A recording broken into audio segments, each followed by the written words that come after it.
Hello and welcome back to the Ask Me Anything sessions from the Rapyd office in Tanjong Pagar. I am thrilled to have with me one of the fintech greats in Southeast Asia. He's a little bit shy, so we might have trouble pulling out some conversation from him. Oh, I don't know about that. I don't know about that. But Salim Dhanani from BigPay. Hi, guys. Thank you for joining us. Thanks for having me. How has your SFF been so far? It's been great. You know, actually, I thought, at the beginning, I was like, another virtual conference. We've had them all year, right? But actually, going through the content, the speakers, and the fact that they've had like so many people sign up to a paid program, I think it's incredible. Yeah. And the global audience and global context, I think, has definitely added to that. So they've probably displaced a few others, sure. To be fair. And going from last year to this year, you knew the target was how do we knock off CES, right? Yeah, exactly. And now how do you do it with your hands tied behind your back? I feel as though I've managed to maintain my zero inbox policy with this conference and still attend sessions, which I think is hard when you're trying to get 5 kilometers across Singapore Expo. So dare I say, I might regret these words, but it was way more efficient. Doubly efficient, exactly. For sure. Yeah. So easy softball question for which there's always a good story, but how on earth did you end up in payments? Oh man, okay. So previous life, I always wanted to change the world. So I was like, okay, I want to make a huge impact on something. And so I went to the World Bank, which is maybe not typically the place that you'd go, but I was in Latam, I was in Peru and Colombia for about 2.5 years. And very quickly I realized that if I am going to stay in this industry, 10 years on, I'm going to end up at a desk in Washington looking at a gloomy day. And so I thought, I want to get into private sector, and I think that's the way to kind of make the impact and have a bit more excitement that I wanted and have a bit more of a less planned out kind of career, and so I ended up meeting one of my mentors in Canada, and he started a company called Carter Worldwide. Actually, just recently got bought by a company on the TSX. But he turned around and he said, why don't you come and do payments? I said, I don't even know what MasterCard does. Like, what happens? And he goes, all we do is provide the ability for cards and banks, for merchant acceptance of cards, or issuing processing, right? So allow the merchant to accept the card and that communication to be taken to the issuing bank. That's all they do. I said, okay, cool. I said, you got a British passport, right? Why don't you go to Europe and lead the way there? So that's what I did, and that was the beginning of that. Essentially, that's how I got into payments. There you go. And then what brought you to Southeast Asia? So the notion that working on providing the infrastructure to a lot of the digital banks, from was it Ferratum to TransferWise and their card infra. So there's a lot of that's being left on the table in terms of moving up the value chain and being able to offer a lot more services, and especially in emerging markets. So seeing after 2008, seeing after 2009, the QE that took place and the flight of capital and looking for yield, and that was inevitably going to end up in emerging markets. And we've seen in Asia over the last 10 years. And so that opportunity of a rising middle class and providing banking services was really it. And coming out here and serving that need across that middle class bracket. So then kind of define for us, what is the BigPay vision then? And were you filling a gap in the market? And if so, what was the gap? Yes. So banks in Southeast Asia, I think Singapore is a unique part of Southeast Asia.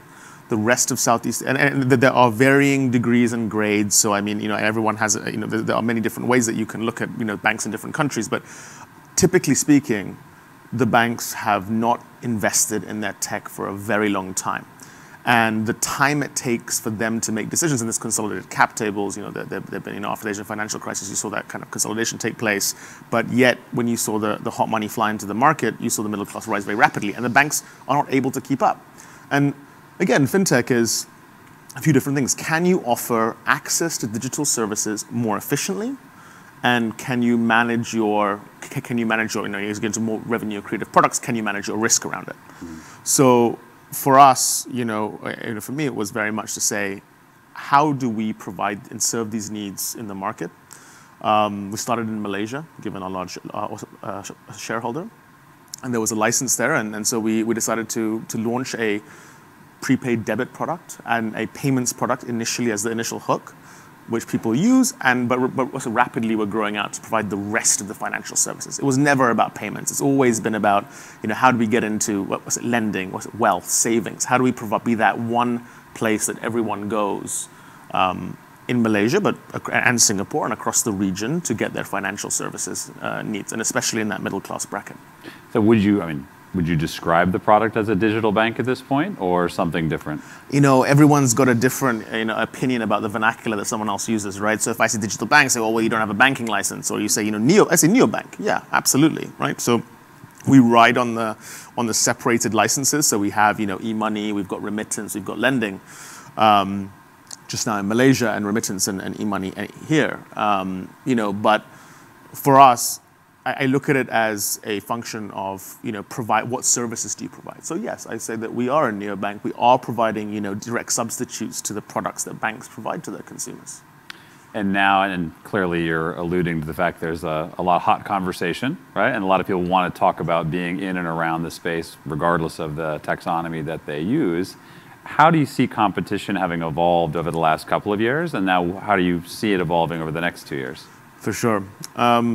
Well, I think we've seen a lot of how the next few years are going to play out form over the last 12 months. And it's been quite interesting.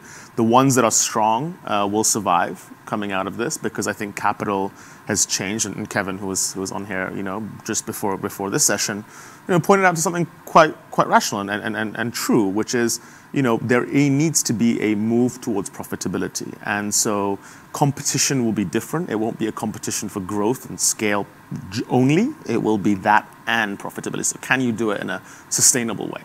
So that leaves certain players and certain business models that will work. And so you'll see very, I think, focused business models going forward. And they'll probably start and concentrate on revenue creative products, whether they be remittance and then, having other hooks that they will grow, like payments or cards, whatever it may be, to increase engagement, but they will be centered around a profitable product to start off with, which is not typically what we've seen. If you look at Grab, you look at Gojek, you look at a lot of the challenger banking and e-wallet models that you see, just providing discounts and paying for the customer. I think that will fundamentally shift. So do you see consumers having ultimately fewer relationships that are more functional and digital, or actually a lot more relationships? I think naturally they will always have, it will consolidate. You'll see consumer engagement consolidate, and you'll see around some players, not necessarily one or two, but you'll see players that want to have more of the value chain and offer more products. And I think that's a natural way that, every fintech, most fintechs want to offer banking products. Eventually, being the financial super app, or offering, the way Revolut's kind of moved, the way Monzo's moved, the way TransferWise is moving, all our Grab's moving, Jago in Indonesia. They're all going to be the one-stop. They want to be the one-stop shop for financial services, and I don't think that's going to change, to be honest. So I think consumer behavior, as they will get tied to a particular platform, maybe one, maybe two, to be fair, where they want to get the majority of their financial services from. I don't think it's I'm going to get my taxi and I'm going to get a bank. I think there will be consolidation around use cases, hence the financial services, offering all the pieces of the pie in the financial services ecosystem. Given the strong history around, let's say, national champions and national oligopolies in the market, et cetera, do you really picture cross-regional consolidation, or is it really going to be micro-consolidation at a country level? I think that whilst there are national champions, I think we've seen a lot of headway being made by entrants, by regional entrants. I think it's always going to be tough for international entrants, or like out-of-region entrants to play. But I do think that regional players can get strong footholds in all of the Southeast Asian markets. Regulators, as more and more interest comes into these markets, I think regulators are becoming more open. They're being more clear about processes and what licensing regimes can and can't be, you can and cannot get. So I do think that there is room for a regional player to take a hold of the market. And are you seeing regulators give you that type of clarity that you just touched on? More and more so.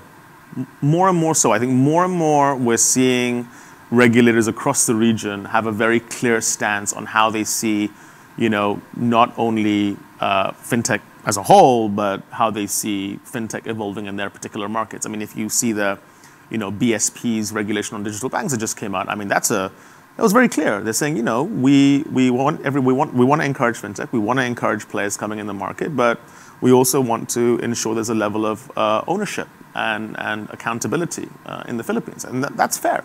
I think that's a rational way to approach it. And every country has their own nuances, right? Malaysia will have their own, and Singapore has had their own. So I think it'll be interesting to see how it evolves in the Thai and Indonesian markets, and maybe Vietnamese markets as well. And what about on the, I'll call it regulatory infrastructure side, right? When you look at different technology capabilities around interoperability, openness, KYC, et cetera, what are the services that you're relying on? What are the ones that are barriers for you, and what do you need to see more of? I wonder how many regulators are watching this. Thousands. Thousands. Yeah. So they're hanging on your every word. Yeah, exactly, right? I think, so the first thing I would say is, I feel compelled now since it's SFF and they announced it yesterday, the interoperability with ITMX and Net. So I think that's a great win. It's good for being open. But whether it's great to connect a switch, let's see if there's volume going through. I think PayNet as well. I think it's great to see these initiatives taking place, and they're having, and the fact that you can have a non-bank player that can access now fast, and that's, direct access was one of the backbones of, I think, the payment systems regulator in the UK, and how the spread of separate credit transfer and faster payments with PSD2 especially. And I think that is a great foundational layer for open banking across the region. So I think it's great initiatives.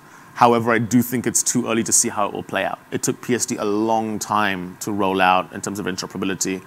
I think that it will be interesting to see over the next few years in terms of what's at volume and in terms of how access actually plays out. And whether the peripheral aspects of the regulation do actually allow players to access common standards, connect into common settlement regimes. It's not like Europe where you have two major majors and you're just settling. Right. This is like capital control, exotics. So how is that going to work? Distributed settlements. Yeah, constraints potentially, or you have regional banks owning the monopoly on the settlement, which is on clearing, which is just as problematic as it would having a settlement system. So I think it'll be interesting to see. So what are you relying on for your business? We will connect into the payment systems in the markets, but we view them as market enablers. I don't view them as regional enablers. I still think that we hope that happens, but it's a wait and see thing for us. But we do see the value of leveraging RTGS systems in each market for allowing our customers to make the payments and have the use case, facilitate the use cases for consumers and SMEs that are needed. Mm-hmm. And what about on the open data side, right? Do you anticipate your customers bringing their own bank from some other spot and integrating to you? Is that not really so relevant for you? Do I see another bank integrating with us? Other way around, I mean, maybe the other way around, but how do you see openness playing out for your customers you're targeting?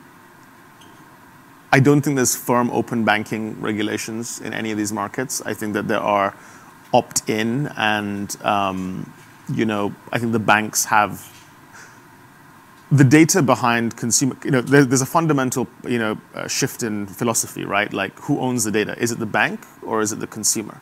And the banks have, at the first stance, I think been very not very open to sharing the data and giving the ownership to the customer.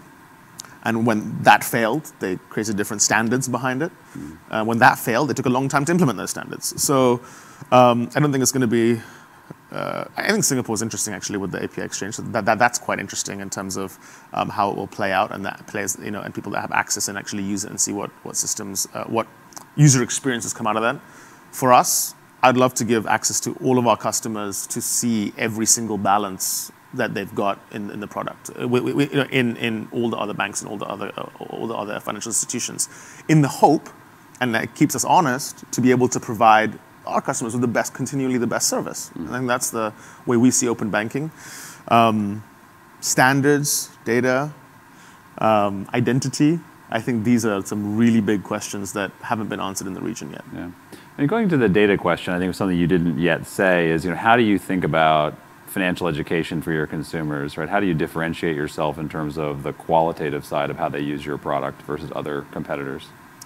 this is one of the backbones of our product. I mean, if you think of our product for now, for 2 to 3 years, it's been one product. It's been a payment product. Yes, we've had remittance in the last year, but fundamentally, it was to manage your money. It was to say, you look at pension penetration, saving penetration, wealth penetration across Southeast Asian markets, across the middle class, and it's negligible. You see that in the top 20% usually in every market, but you rarely see that below the top 20%.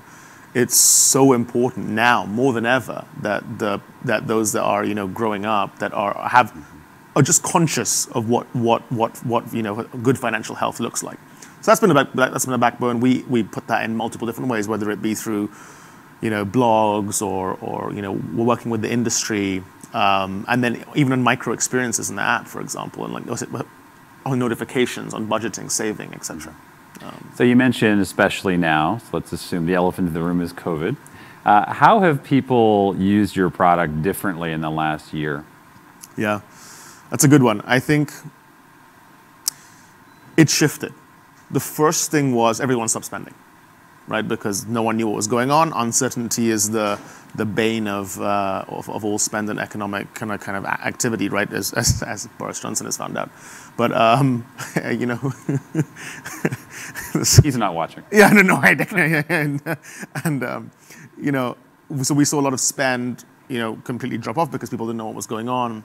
But then rapidly, people came back onto it. And actually, the fact that we had digital products, like from a sign-up journey to how you spend, to how you interact, to how you service, that led to a lot more usage. The patterns changed. People weren't going on a plane and spending, abroad. But people were still shopping online. They still wanted to, do you really want to put your debit card details online on every website that you have? No, you probably want to segregate it. And that element of safety, that element of still getting the best, kind of FX rates, understanding what you spend, how you spend, we definitely saw a shift in that sense. And then how do you see people progressing going forward, particularly with some of the product work you have in mind? Well, for us, we have moved away from just payments, right? So we've launched remittances. So we're seeing a lot of remittances. I mean, people are not flying. Typically in Southeast Asia, you have a lot of overseas foreign workers, and they're going with piles of cash. And they land in an airport like, in Lombok or Surabaya, and they've got like wads of cash, and there's some shark running around saying, hey, exchange with me. Mm-hmm. And they lose loads of money on the exchange. We've identified like a lot of people that were, that we've seen travel, seen spend abroad, and kind of trigger them and help them remit money digitally and simply across borders. I think that will continue to continue to increase in terms of people sending money, spending, remitting. But more importantly, as we include things like loans, we just got a digital lending license in Malaysia. Congratulations. Yeah, thanks. With going live hopefully very early in the new year. So that we want to provide access to fair credit. And something quite interesting, transactional. Mm-hmm. It will be transactional. It will be a direct substitute for credit cards in the market. So is that how? And just to jump on that, is that how you've constructed the product as a revolver, or buy now pay later is quite popular today? The challenge I see with buy now pay later is two things. I think it's a great model, by the way. I'm not taking away from the model at all, but it's a very different business model in terms of how you deploy and how you operate the product in any market. It is almost it's enterprise sales. It takes a long time. There's long sales cycles, but it's very profitable and good for the user. I think that the other headwind is that regulators, understand that taking X% off the merchant on an MDR is, you can have interchange fee regulation on one side on the cards, but then you have this entire wild west of also BNPL kind of going on. Mm-hmm. And I think regulators will increasingly take a look at that and make some decisions around how that plays out and how that expands. For us, we'll take the best of both worlds around the acceptance of Visa, MasterCard, and providing transactional credit, those data points on transactional credit. So so we want to increase the engagement. We see people increasing engagement in terms of credit lines and revolvers. It will be a revolver. And then we also see access to our marketplace. So we've just launched, bill payments. We're launching insurance in a couple of weeks. And we'll launch more and more products in Q1 that will be around that, providing those peripheral wraparound services for consumers. That's awesome. For other wallets and neobanks, a lot of them have started to lean into digital currency as a way to drive volume. Is that something that you think is important for you? Digital currency, and in terms of stable coins and moving money, in terms of the fluidity, or you mean crypto trading and having a take rate from trading of crypto? Yes. Either.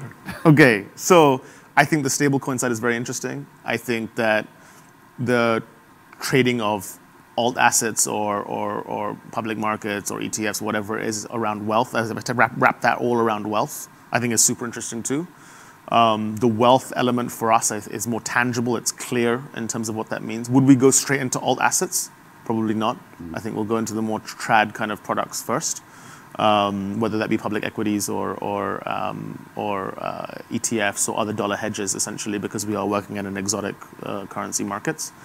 So yeah, so I like it. I think for stablecoins it's super interesting, but we don't know what's going to happen in the region yet. I don't think, and how we access it and what the value will be for a player like us to go direct versus indirect. I love the idea of it.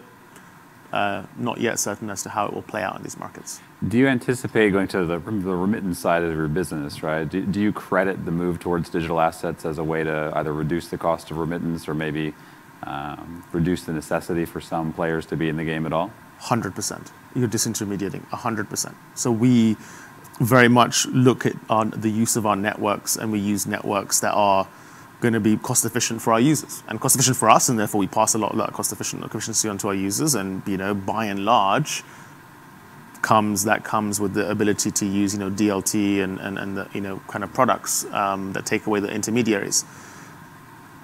But a part of that is also scale. So if you don't own those networks, will really show true value, I think, when there's the real scale and kind of payout networks across all markets. So you can have top to the endpoint, but then if you have to go via traditional banking system for the last mile, then those costs might be inhibiting, or put it quite close to other players that can give you that reach anyway. That's kind of what we've seen. We will be expanding it out, but I'm definitely on the DLT side. We'll keep watching. Yeah. So in terms of your team, and I know that you've expanded across borders. COVID has come inconveniently for your team. How has it been, sort of growing your team, managing your team, and staying sane for this period of time? Yeah, that's a big one for everyone, right? I mean, everyone's still sane, thankfully. It was something that we definitely had to get used to, but it's been a paradigm shift, I think, for us as well. I mean, I'm not sure everyone, right, but definitely for us, I think that we were very much centered around our offices. A lot of people went in. They were really enjoying the interaction. I think they were a bit inefficient. There was a lot of inefficiency in the initial stages, just like I'm sure everyone had, where you have a 1-hour meeting slots being put in for like a 5-minute discussion. So we had to work out our ways on how do we maintain that level of efficiency. But I think after 3-4 months, what we found was really get into a good cadence. And I think even going back, I don't see a world where we're ever all going to go back into the office 5 days a week. It's absolutely not. I think it's about responsible remote working, and I definitely see that. You need some human interaction, but I definitely see a balance between those two things playing out. Are there any hacks or rhythms that your team has in a given week that you think is like, yeah, that's a big part of how our culture works today? For us, I think that the comms is really important, not having a million channels to communicate on for people. They feel bombarded. So I think consolidating that to a few, really being intentional about what you're choosing to collaborate, what systems you're using to collaborate, that really helped us, and bringing that down and across teams as well, helped comms. That was the biggest hack for us, really. We had you had WhatsApp, you had WeChat, you had Slack, you had Jira, Confluence. I mean, how many of these are you going to use? As a workplace, so we kind of put it all together, and that really that worked for us. Your point earlier on the hiring part, initially we said, oh, we're not going to hire. We need to meet someone face to face. We need to meet everyone. You've got to feel the energy with someone. And that changed rapidly. I think we've hired a lot during COVID, and we're hiring more now, and we're hiring across borders. And I think it's actually now that we've got our rhythm, now there's no negative connotation behind it. It's actually so much upside to it. So that's the way we look at it, really. how are you, I mean, knowing that, as we said before, the sector is getting a bit trendy, and there's a lot of hiring that's happening around all of us. How are you differentiating your culture as an employer of choice? For us, I think we are very centered around ownership. I think we have a lot of transparency in our business around what we are aiming to do as an organization. And I think for the leaders and everyone in the business, it's so everyone understands what we're trying to do, where we're trying to go, and how we're trying to do it. Mm-hmm. And that kind of empowers them to make the decisions that they need to. And I think that's really important.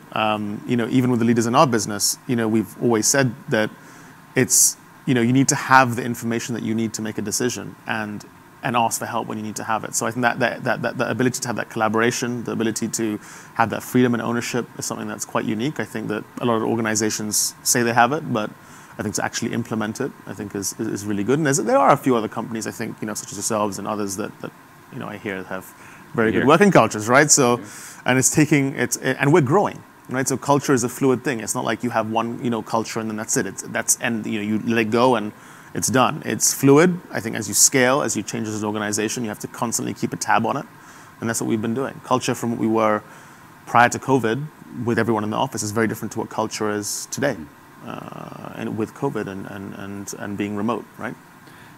So you've got a pretty strong personality, I hear. Oh. Are there things that you personally are doing as a leader to accommodate your team in this time? Are there things you're doing differently or more or less of?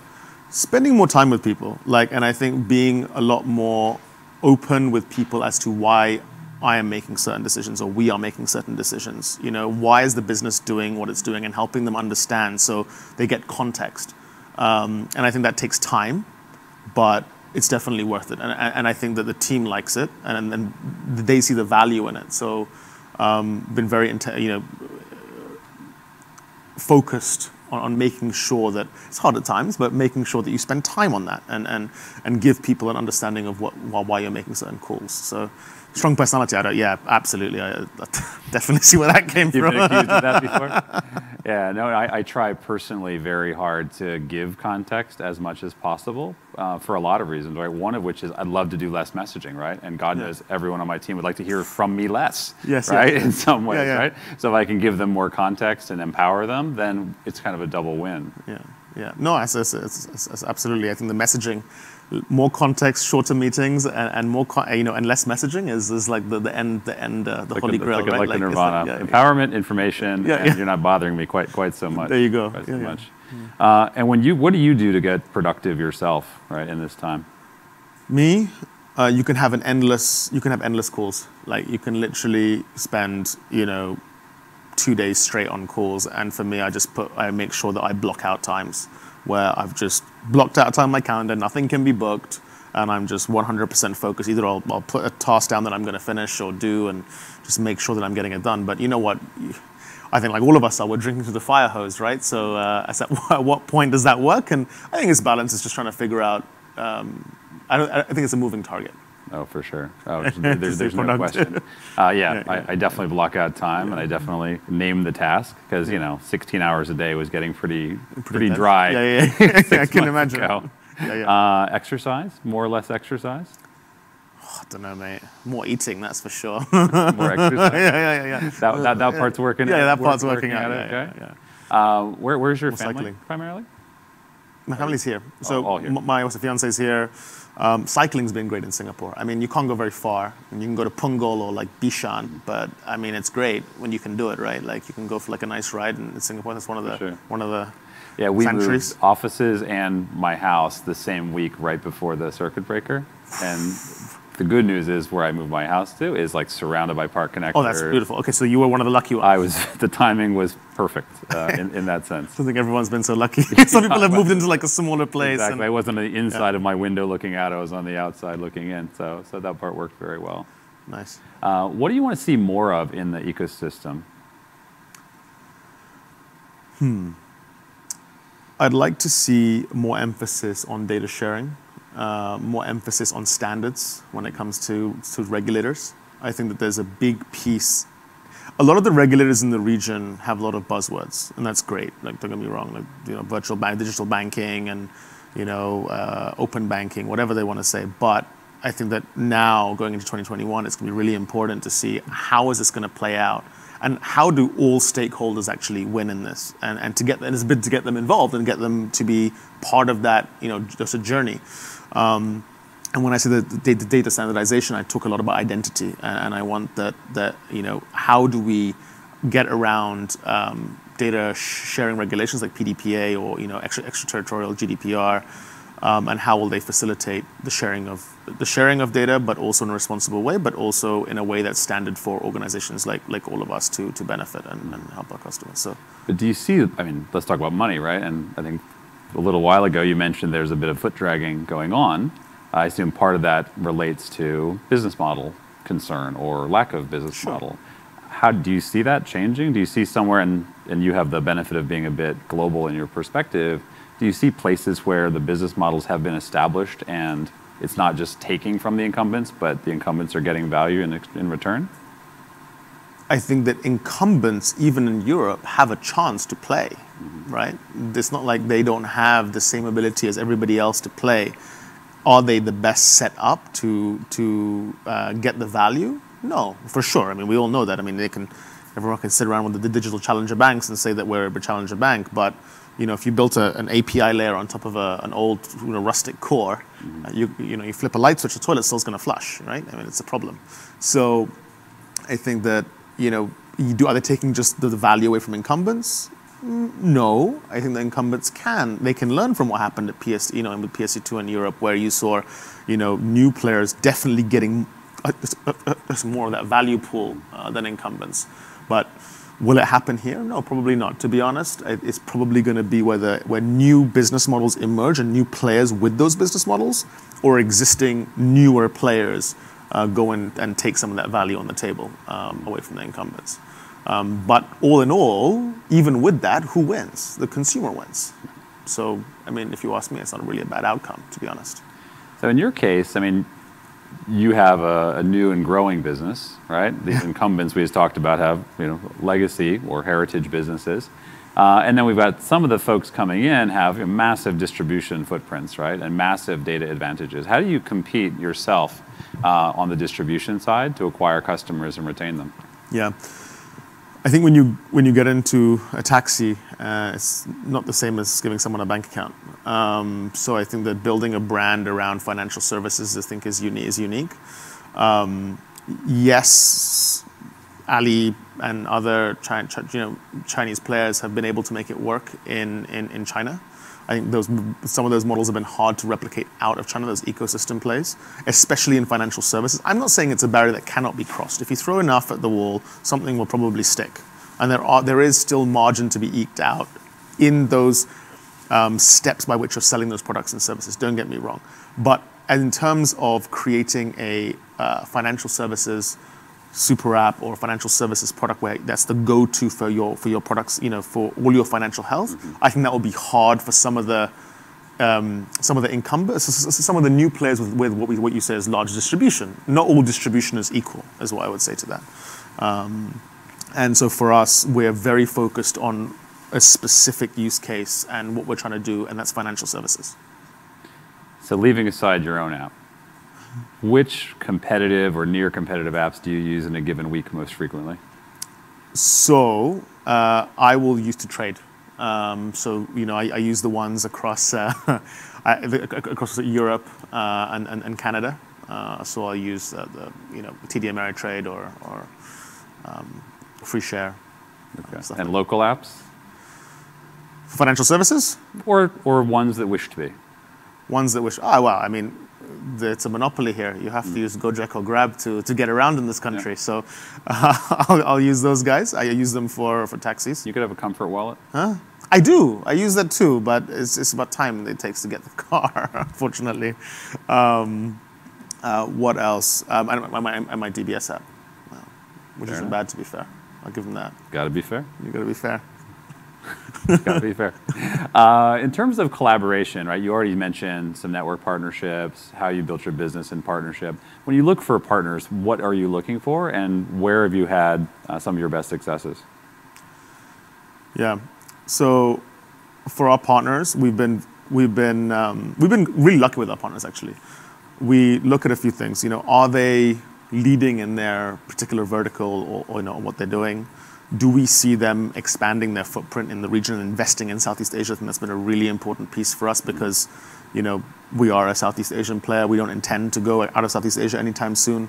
So we want to know that we can, the effort that we spend up front can replicate across the region for us. Or with minimal, effort. And that may change, but at least it gives us a path to entry into these markets. We look to see that they're really innovating. I think that the products really, this industry is not static, and it hasn't been. Mm-hmm. So are the people that we're placing our bets on going to provide us the products that we need 5 years from now? We don't need to, or 3 to 5 years from now. We don't need to know 10 years. I mean, things will change in 10 years. I mean, this is going to be completely different. Very murky. Yeah, very different. Very murky in 3 years. I mean, yeah. But yeah, that's what we're looking for. Cool. Sounds good. Yeah. What are some of the constraints that you see on growth for fintechs or the overall ecosystem? I think that the products that are more, where there's more revenue and more profit to be taken, where the profit pools are larger, the regulations are also more complex. Mm-hmm. And I think getting into those spaces requires a lot of time and dedication, and they will move slower. So that will be a barrier to entry. And I think that's changing in some markets. Don't get me wrong, like you're seeing these regulations change, but it is, a different regulator and a different set of regulations in every market. So I think that's what will be the impeding kind of factor for a lot of fintechs in the market. So, and I don't expect an EEA kind of arrangement anytime soon, but something more harmonized would definitely be helpful. Fair enough. So given that MAS is our host, of course, do you have any particular things you'd love to see happen in Singapore that you're not seeing enough of yet?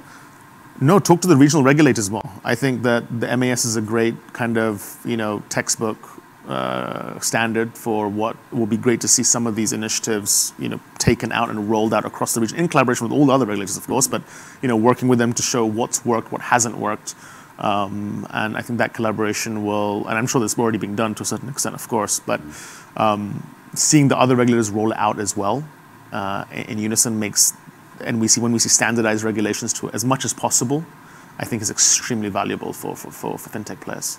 Sounds good. Yeah. So maybe totally different topic we haven't touched on yet. In terms of the business building side, there's been a little bit of controversy this week around potential exit values, right? And caps on exit value for startups in the region. And people starting to feel like there's some constraints on their growth. Do you think that's real? Or do you see that as a problem that needs to be solved in some way? Players in Asia, I think capital has typically been has always been slower to grow in this region than any other region. Not all. It's still EM versus, you're comparing it to developed markets. So I think it's always a tough question to ask in terms of values and exits. I think a lot of, companies here have been focused on growth. I think profitability, there have been some good exits in the market. And I think that profitability, as more firms go towards that, will show some of those multiples really come in. But there is a natural, there is a market sizing to this space too. I mean, you've seen Grab, you've seen Gojek's kind of valuations and whatever that amalgamated number looks like. But you're looking at these huge markets, right? So I think when you look at Vietnam, you look at, Indo, I wouldn't say there's necessarily a discount. But perhaps some of the other markets that are smaller, the numbers are just smaller because of the market size, right? So, no, I don't necessarily think it's warranted, but there's also the backdrop of the current climate crisis. So the current COVID and capital. So, and in times of uncertainty, do you want to be putting money into equities in emerging markets with all different currencies? I mean, this is the question, right? These are all the moving parts, right? So that's the question. I think has the risk premium gone up? Probably. Do you think it has, or do you think this market is becoming less risky over time? The fundamentals are less risky. But knowing what's going to happen with certain currency and certain, money supply, I think, especially when you have foreign financial investors, putting money in, I think certainly, I don't think they're ignoring those risks at all. I think Singapore's less hampered or touched by some of these things, but the rest of the region, where a lot of the market is, certainly. Awesome. Well, Salim, thank you very much for your time. It sounds like you've got some really exciting product announcements just about to come out, and we're going to look for those. Thank you. Appreciate having you here. Have a thanks for great having me. last couple of hours of SFF. And everyone, thank you for joining us. It's been a pleasure to have you this week. Please look for us online. All this content will be distributed, as has been announced already, across the SFF site at the moment, streaming for free. And we'll have a long tail of this content available online going forward. So I look forward to seeing you in the future. Thanks, everybody.